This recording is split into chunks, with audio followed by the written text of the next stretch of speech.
He tracked my phone, I ran to another man, and then we both did worse.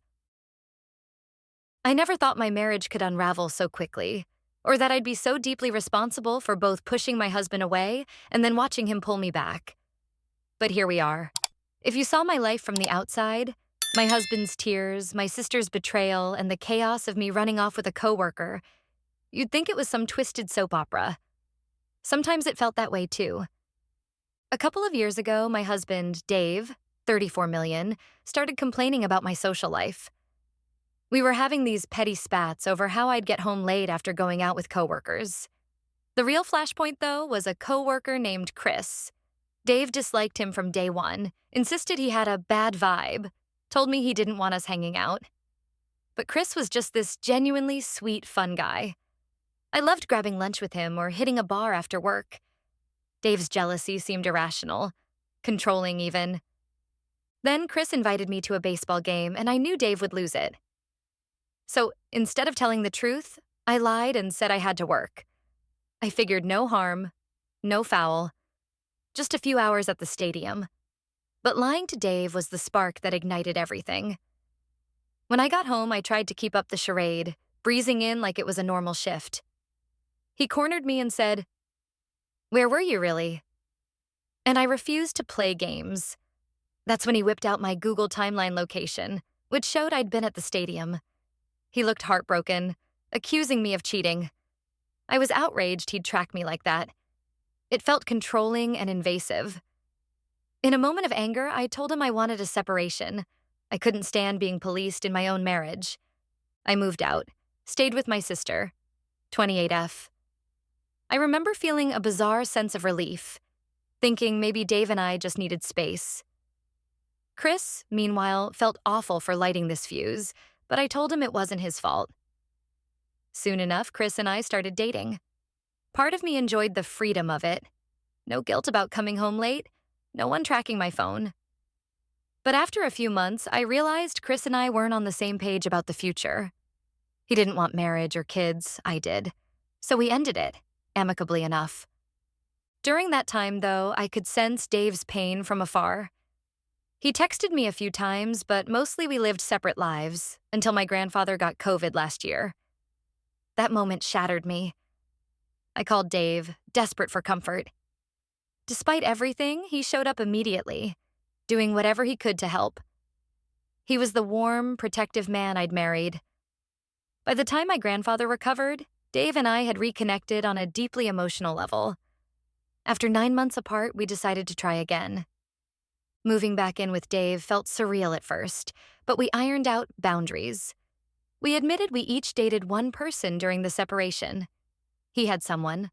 I had Chris. Though it stung, we promised to put it behind us and look forward. And for a while, it worked. We had an amazing year. No more petty fights over coworkers, no more shady location tracking. Just us, living comfortably again. Then came this past weekend when my sister dropped a bomb. Dave's someone from our separation had been my other sister. I have a strained relationship with that sister, but it never crossed my mind she'd sleep with my husband. I confronted Dave, half expecting him to deny it. Instead, he owned up to it calmly, as though it were no big deal. I lost it, screaming, crying, calling him every name imaginable. He just sighed and threw it back at me. "At least tell me your someone wasn't Chris. Then you can call me a terrible person." I stayed silent, because obviously it was Chris. He responded with a smug, "That's what I thought." He implied I'd do whatever I wanted with Chris, no matter how he felt.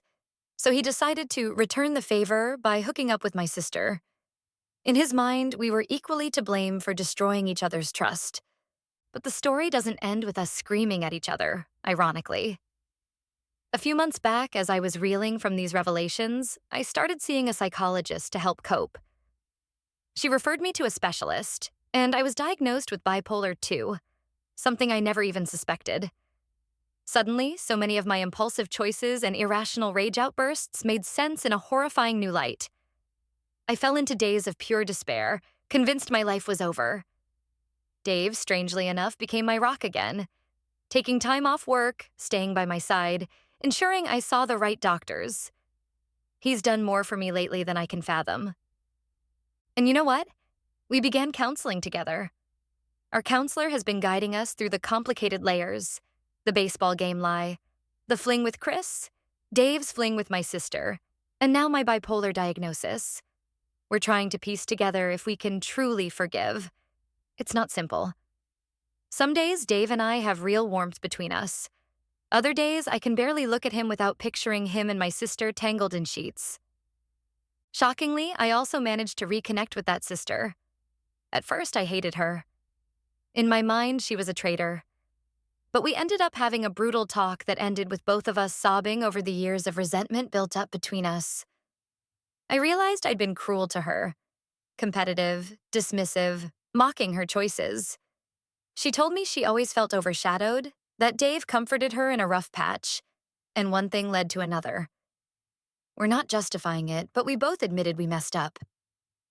She apologized. I apologized for my years of belittling her, and we decided to try to rebuild what we lost. It's awkward, but for the first time in forever, we were both at Thanksgiving together, somehow civil. I look back on the fiasco, the meltdown with Dave, me running to Chris, the sister drama, and it feels like I'm watching someone else's life. I read my old messages or recall how defensive I was about Chris, and I cringe. Sometimes I want to slap that past version of me. Dave didn't deserve the lies, no matter how controlling he might have been at times. And hooking up with Chris practically fell into the same pattern Dave feared.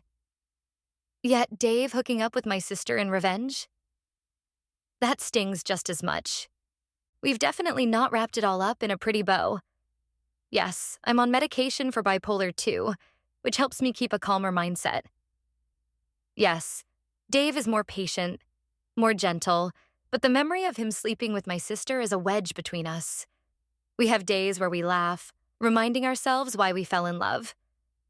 Then something triggers me or him, reminding us of the betrayal. And we revert to old anger or heartbreak. We're still living together, going to couples therapy.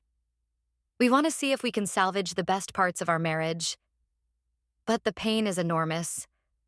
Sometimes I resent him for never apologizing in a real way for hooking up with my sister, claiming it was my fault. Other times he resents me for pushing him away or making him the villain. We circle the same arguments. But you did this first. Well, you stooped even lower. It's exhausting. The only difference now is I'm more aware of my extremes, how I can spiral from calm to furious, from confident to depressed, if I don't keep my emotions in check. That self-awareness may be our best hope, because I can't pretend we'd get through this unscathed otherwise. And my sister? We text now, even meet for coffee. I'm cautious. Part of me wonders if I'll ever fully trust her. But weirdly, we're forging a new bond from the ashes of all this. She regrets the fling with Dave. I regret my years of self-righteousness, and we both want to fix our sibling relationship. I wish I could tell you we lived happily ever after, but we're still deep in the work. Therapy sessions continue, sometimes opening old wounds. Dave sees the changes I'm making. I see the efforts he's making, but we're not guaranteed a fairy tale. We might still end up divorcing if the scars prove too deep. Right now, we're just trying, step by shaky step, to see if love plus accountability plus my new medication can keep us afloat. I'm not the same woman who ranted about my controlling husband and ran to Chris. I cringe at her, but I still live with her consequences. And Dave still lives with the memory of hooking up with my sister. That's our messy reality. A marriage swirling in regrets, diagnosis, confessions, and a half-hopeful, half-uncertain future. If there's any silver lining, it's that we're talking, not screaming, and acknowledging that we both messed up. That might be enough, or it might not. Either way, I'm determined to keep moving forward, keep battling my bipolar impulses, keep giving Dave space to process his own guilt, and hope we can rebuild. But I'd be lying if I said I'm confident about how this story ends. Sometimes, all you can do is carry your scars and try to do better tomorrow.